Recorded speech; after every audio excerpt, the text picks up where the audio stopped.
Hey guys, this is Raven with the Regal Reptile, and it's nighttime. And today, well tonight, I figured I would go ahead and do some nocturnal maintenance and feed all the nocturnal animals for you. Starting with Saturn, who is hiding. But as soon as we get her food bowl out and come back with food, she will be out looking for it. But first, we're going to do her water. This is her moist hide. It's literally a butter container, and we're going to spray that down and make it moist, and then that's her water bowl, which needs some water. So this is this butter container, has some moss in it, has a little hole. Every other night, take a spray bottle, spray it down, make it nice and moist in there, put the lid back on it, and it's ready to go back in to where it belongs. Water bowl gets changed every other day. Wipe it out, all the goo out. It's replaced. Hey look, there's Saturn. Woo! Alright, can I get her food bowl? Hey girl, we'll be back with food. Food is downstairs where the bugs are, and so we'll also take these two mice downstairs for the two snakes. This bigger one is for Newton, the ball python, and the smaller one is for Caldera, the corn snake. Here we are in the basement, and we have a sink down here. Have a big smoothie cup. I'm going to fill it with really hot water, and we'll put the mice in it, and we'll let that sit there while we feed everyone else. You guys have seen the worm corner before. I have these cool little labels here for how many carrots I feed them. This is baby superworms, so we'll see if we can find some little baby superworms for Saturn. This is an older superworm bin, but sometimes you can still find some little ones. But look at all these older superworms. I think this is like my 4th generation. Here's a small one. Can put in there. So if you haven't seen my breeding superworm videos, check them out because they're awesome. And I am so happy I breed these because I can have little ones just for Saturn. Some calcium and some vitamins. We'll shake them up and give them to her. Okay, then we put our little bowl in there for Saturn. Wherever she is. Where'd she go? Saturn! Whoop! Where'd you go?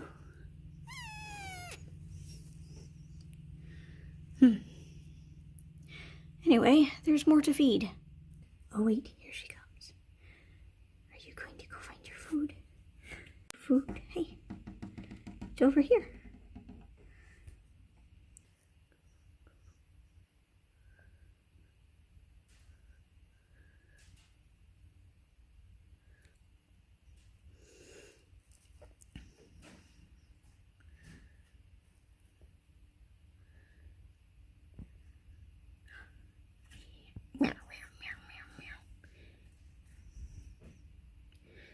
And she got her food. Time to feed Ori.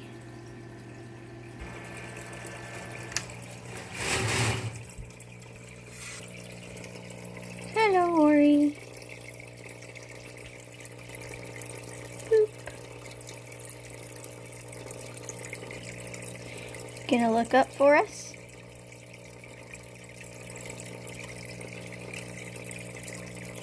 Another cool thing to have in your reptile basement is a mini fridge.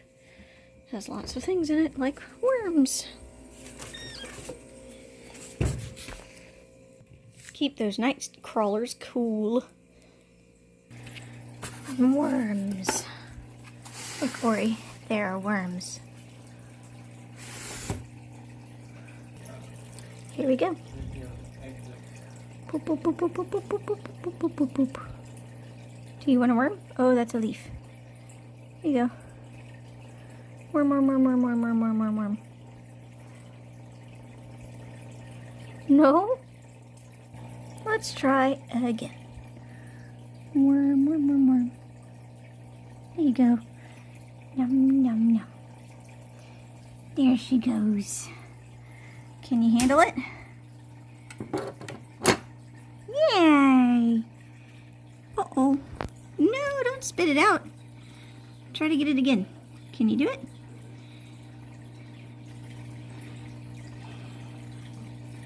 Can you do it, Ori?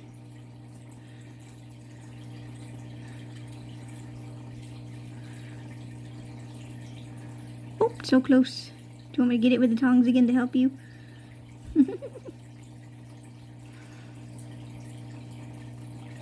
Oh, she got it again. You go, girl.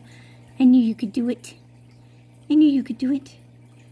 Don't spit it back out again. Axolotls' teeth are way in the back of their throats, so they have to get their food really far in the back of their mouths. Oh no, you lost it again. We'll come back later and check on her progress. She's definitely wanting it, because she's the cutest predator. Crested gecko time.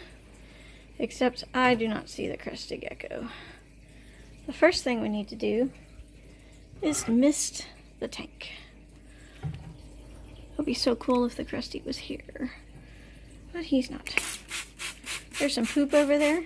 So like once a week or once every 2 weeks, you actually want to take everything out and clean it.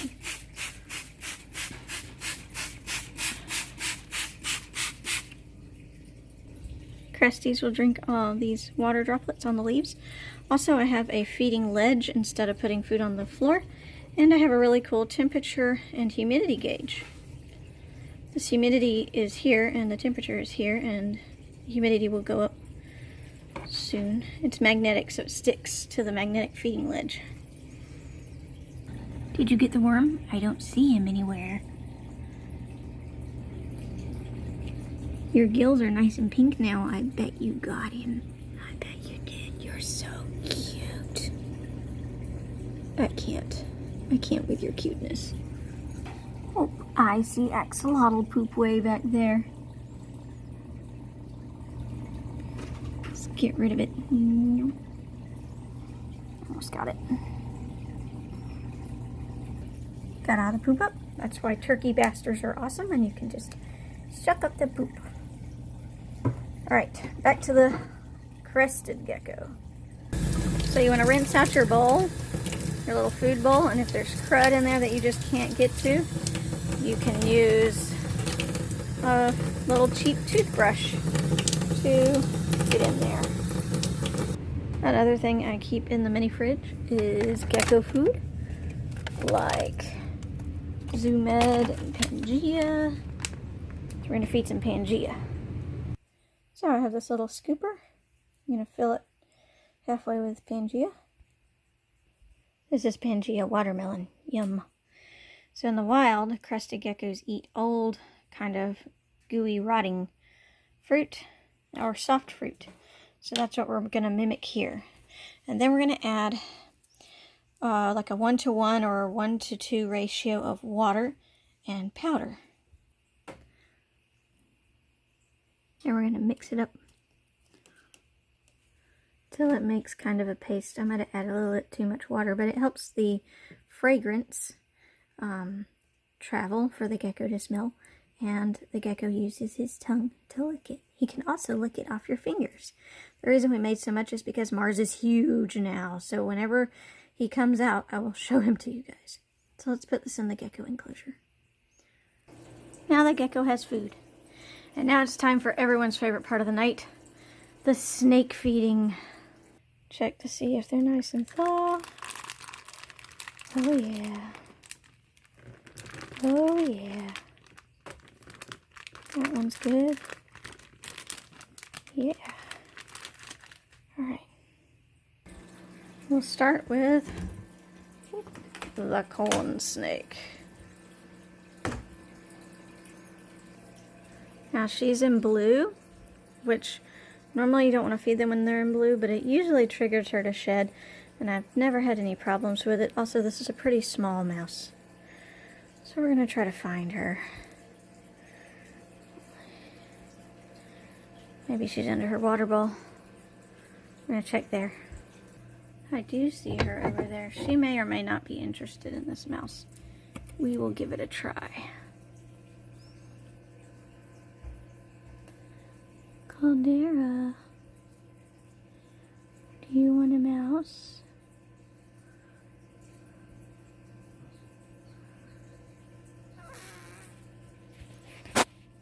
Sorry, guys. There's her face. There's her head. She might want it.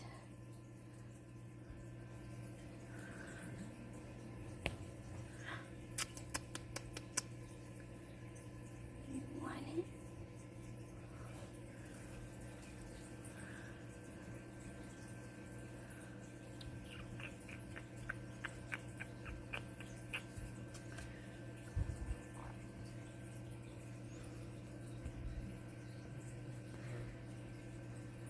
Poor quality video. She's looking at it. It's the lighting. It's because it's a nocturnal video. And we're gonna leave this here for her.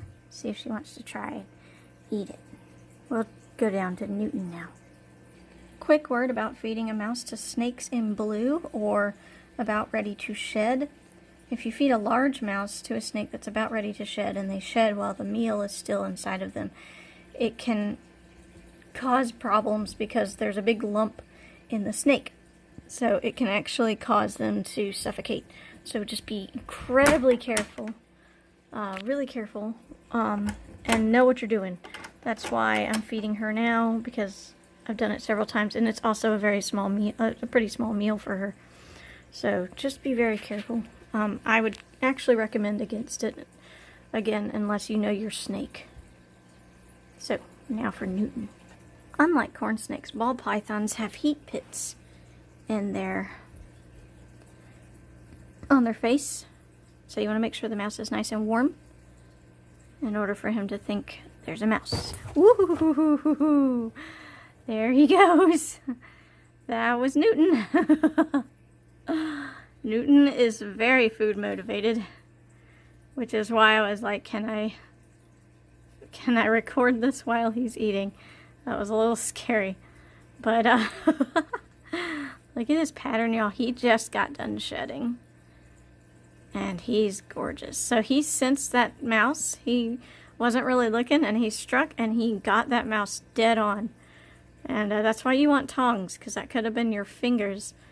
And ball pythons have significantly larger teeth than corn snakes, so yeah. Do you like your mouse, Newton? Alright. We're going to leave you in peace now, so that you can eat your mouse. Newton says thank you for the mouse. Here's another word about mice. If the snake doesn't eat the mouse, you may think it's okay to refreeze it, but it's not really a good idea. The mouse has bacteria in it that could possibly have been growing while you were thawing the mouse, and it will continue to. It's just not good to do that. So unfortunately, if she doesn't eat this mouse by the end of the night, before I go to bed, then I'll have to throw it away. It's just safer that way. Well, that's it. That's all my nocturnals. That's or crepusculars. Hi, Ori. That's let's see, the leopard gecko and the crested gecko, the corn snake, and the ball python are all crepuscular. The axolotl I just happen to feed at night. They don't really like bright lights, anyways. So I treat her like a nocturnal animal. But anyway, I hope that you enjoyed this video, and if you did, please leave it a like. If you have any questions about any of the animals that I did feed today, or any of the other animals that you know I have in my collection, or just reptiles and exotics in general, please leave them down in the comment section below. And if you have any comments, I like to engage with you guys. You can also subscribe to become part of our Regal family and see the cool stuff that we're starting to do this year. Ori's going to get a new tank upgrade. Newton, the ball python, is going to get a new heating element in his cage, which is going to be amazing. And we're going to do some cool stuff with fish, hopefully African cichlids. So please subscribe, and I'll do something special next time I hit 100 mark. It'll be fun. You know you want to become part of our Regal family. So do it. Have a wonderful evening. See y'all